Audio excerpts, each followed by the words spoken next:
Big Boss Malayalam season 6 live അപ്ഡേറ്റ്സിലേക്ക് ഏവർക്കും സ്വാഗതം. രാത്രി ലൈവില് അൻസിബ, ജിൻഡോ, ഋഷി, ശ്രീരേഖ എന്നിവർ ഗബ്രി കാണിച്ചു കൂട്ടുന്ന നാടകങ്ങളെക്കുറിച്ച് ചർച്ച ചെയ്യുകയാണ്. ശ്രീരേഖ പറയുന്നത്, ഇന്ന് റാപ്പിൻ്റെ സോങ് ഉണ്ടാക്കാനായി ഞാൻ അവനെ മനഃപൂർവ്വം വിളിച്ചതാണ്. അവൻ്റെ മൈൻഡ് ഓക്കെ അല്ല എന്നുണ്ടെങ്കിൽ ഒരിക്കലും അവനത് എഴുതാൻ സാധിക്കുകയില്ല. ജിൻഡോയും അതോടൊപ്പം പറയുന്നുണ്ട്, അവൻ്റെ അസൽ നാടകമാണ് ഇവിടെ അരങ്ങേറിക്കൊണ്ടിരിക്കുന്നത്, അവൻ നന്നായിട്ട് അഭിനയിക്കുന്നുണ്ട്. ഋഷി ഇതെല്ലാം കേട്ടുകൊണ്ടിരിക്കുകയാണ്. അപ്പോൾ അൻസിബ പറയുകയാണ്, ഞാൻ റാപ്പിൻ്റെ സോങ് ഉണ്ടാക്കാനായി വരാനിരുന്നതാണ്. അപ്പോൾ എന്നെ മനഃപൂർവ്വം അതിൽ ഉൾപ്പെടുത്താതിരിക്കാൻ വേണ്ടിയിട്ടാണ് അവൻ എല്ലാം ചെയ്തത്. അപ്പോൾ ശ്രീരേഖ പറയുകയാണ്, അവനിവിടെ കാണിച്ചുകൊണ്ടിരിക്കുന്ന നാടകമാണ്, അവൻ ഈ കാണിക്കുന്ന നാടകമാണെന്ന് ബിഗ് ബോസിനെ അറിയിക്കാൻ വേണ്ടി തന്നെയാണ് ഞാൻ അവനെ വിളിച്ചതും അവനോട് പാടാൻ പറഞ്ഞതും വരികൾ എഴുതാൻ പറഞ്ഞതും.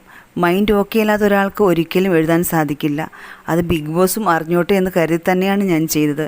മനഃപൂർവ്വം കൽപ്പിച്ചു കൂട്ടി തന്നെയാണ് ഞാനിത് ചെയ്തതെന്നാണ് ശ്രീരേഖ പറയുന്നത്. അതിനുശേഷമാണ് അവൻ ഭക്ഷണം കഴിക്കാൻ വന്നിരുന്നത്. മുഖമായി ഇരുന്ന് കണ്ടപ്പോൾ ഞാൻ ചോദിച്ചു, ജാസ്മിനെ വിളിക്കണോ, നിനക്ക് വെള്ളം വേണം എന്നൊക്കെ ചോദിച്ചു. അപ്പോഴൊന്നും വേണ്ട, കുഴപ്പമൊന്നുമില്ല എന്നാണ് അവൻ പറഞ്ഞത്. അപ്പോഴും ശ്രീരേഖ പറയുകയാണ്, മൈൻഡ് ഓക്കെ ഇല്ലാത്ത ഒരാൾക്ക് ഒരിക്കലും അങ്ങനെ സോങ് എഴുതാനും അത് പാടി കേൾപ്പിക്കാനും പറ്റില്ല. ഇത് അസൽ നാടകമാണെന്നാണ് ശ്രീരേഖ പറയുന്നത്. ആ സമയത്ത് കിച്ചണിൽ ജാസ്മിൻ അവനെ നോക്കി അവിടെ നിൽപ്പുണ്ട്. അപ്പോൾ ഞാൻ ജാസ്മിനോട് പറഞ്ഞു, അവനെ പോയി നോക്ക്, അവൻ മുഖമായിരിക്കുന്നു പറഞ്ഞു. അപ്പോൾ ജാസ്മിൻ പറഞ്ഞു, അവന് കുഴപ്പമൊന്നുമില്ല, അവനതൊക്കെ നന്നായിട്ട് മാനേജ് ചെയ്തോളും എന്ന് പറഞ്ഞ് ജാസ്മിൻ അവിടെ തന്നെ നിൽക്കുകയായിരുന്നു. എന്തായാലും ജാസ്മിനും ഗബ്രി കോംബോ തകർന്നടിയുകയാണ്.